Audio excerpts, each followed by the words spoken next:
ಜಾನಕಿ ಜೊತೆ ಹೋಗೋದಕ್ಕೆ ನಾನು ಒಪ್ಕೊಂಡಿರೋದು ನನ್ನ ಮಗಳ ಸಂತೋಷಕ್ಕೆ ಮಾತ್ರ ಅಲ್ಲ, ಆ ಜಾನಕಿ ಮೇಲೆ ನನ್ನ ಸೇಡನ್ನ ತೀರಿಸ್ಕೊಳ್ಳೋದಕ್ಕೆ ಕೂಡ.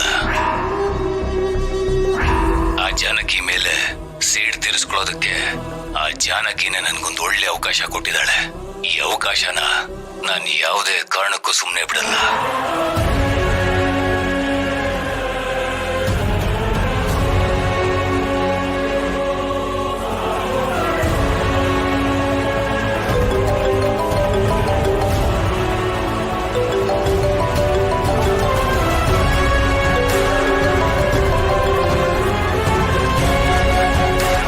ಹಲೋ, ಯಾರು?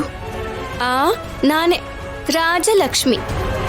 ದೊಡ್ಡಮ್ಮ ಬಂದಿದಾರಲ್ಲ, ಮತ್ತೆ ಯಾಕೆ ಫೋನ್ ಮಾಡಿದ್ಯಾ? ಅದಕ್ಕೆ ಫೋನ್ ಮಾಡಿದ್ದು. ನಮ್ಮಮ್ಮ ಬರೋದಕ್ ಬಿಡಲ್ಲ ಅಂತ ಹುಚ್ಚಿ ತರ ಮಾತಾಡಿ ಫೋನ್ ಇಟ್ಬಿಟ್ಯಲ್ಲ. ಇವಾಗ ನಮ್ಮಮ್ಮ ನಮ್ಮಪ್ಪನ ಜೊತೆನೇ ಬಂದಿದ್ದಾರೆ ಅಂತ ನಿನಗೆ ಹೇಳೋದಕ್ಕೇನೆ ಕಾಲ್ ಮಾಡಿದ್ದು. ನೋಡು ರಾಜಿ, ನಿಜವಾದ ವಿಷಯ ಏನು ಅಂತ ನಿನಗೆ ಗೊತ್ತಿಲ್ಲ. ದೊಡ್ಡಮ್ಮನ ಜೊತೆ ದೊಡ್ಡಪ್ಪ ಒಟ್ಟಿಗೆ ಬರ್ತಾರೆ ಅಂತ ನನಗೆ ನಿನಗಿಂತ ಮೊದಲೇ ಗೊತ್ತು. ಅಬ್ಬಬ್ಬಾ, ಅದ್ ಹೇಗ್ ಗೊತ್ತು?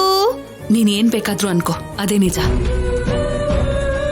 ದೊಡ್ಡಪ್ಪ ದೊಡ್ಡಮ್ಮನ ಜೊತೆ ಸೇರಿ ವ್ರತಕ್ಕೆ ಬಂದಿದ್ದು ನಿನ್ ಸಂತೋಷಕ್ಕೋಸ್ಕರ ಮಾತ್ರ ಅಲ್ಲ ರಾಜಿ.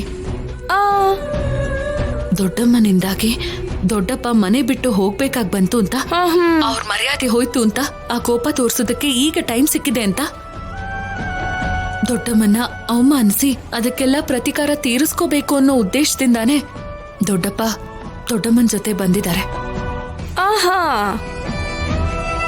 ದೊಡ್ಡಪ್ಪ ಈಗ ದೊಡ್ಡಮ್ಮನ ಮೇಲೆ ದ್ವೇಷ ಬೆಳೆಸ್ಕೊಂಡು ಕೋಪದಲ್ಲಿ ಬೆಂದ್ ಹೋಗ್ತಿದ್ದಾರೆ ರಾಜಿ. ಅವ್ರನ್ನೀಗ ಒಂದ್ ಮಾಡೋದಕ್ಕಿಂತ ಸ್ವಲ್ಪ ದಿನ ದೂರ ಇರಿಸಿ ಅವ್ರ ಮಧ್ಯೆ ಇರೋ ಅಪಾರ್ಥನ ದೂರ ಮಾಡ್ಬೇಕು ಅಂತಾನೆ ಆಗ ಬೇಡ ಅಂದಿದ್ದು. ಈಗ್ಲಾದ್ರೂ ನನ್ ಮಾತ್ ಕೇಳು. ನಾನು ಹೇಳಿದ್ದನ್ನ ನೆನ್ಪಲ್ಲಿ ಇಟ್ಕೊಂಡು ವ್ರತ ಮುಗಿಯೋವರೆಗೂ ನಿನ್ ಪಕ್ಕದಲ್ಲೇ ಇರು ಪ್ಲೀಸ್. ಮುಗಿತಾ ನಿನ್ ನಾಟಕ? ನಮ್ಮಪ್ಪನ ಮೇಲೆ ಇನ್ನು ಎಷ್ಟು ಸುಳ್ಳುಗಳು ಹೇಳ್ತೀಯಾ? ನೀನ್ ಹೇಳ್ತಿರೋದು ಒಂದೇನಾದ್ರೂ ನಂಬೋ ಹಾಗಿದ್ಯಾ? ನಮ್ಮಮ್ಮನ ಮೇಲೆ ನಮ್ಮಪ್ಪಂಗೆ ಕೋಪ ಇದೆ ಹೊರತು ದ್ವೇಷ ಇಲ್ಲ. ನಮ್ಮಮ್ಮ ಅಂದ್ರೆ ನಮ್ಮಪ್ಪಂಗೆ ಪಂಚ ಪ್ರಾಣ. ಹಾಗಿರುವಾಗ ಅವ್ರು ಯಾಕೆ ಆ ರೀತಿ ಮಾಡ್ತಾರೆ?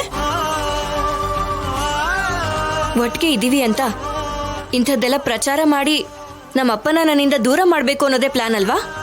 ಇಲ್ಲ ರಾಜಿ, ಆದ್ಯಾ, ನನಗ್ ಗೊತ್ತು. ನಾನ್ ನಿಜಾನೇ ಹೇಳ್ತಿರೋದು, ನಿಜವಾಗ್ಲೂ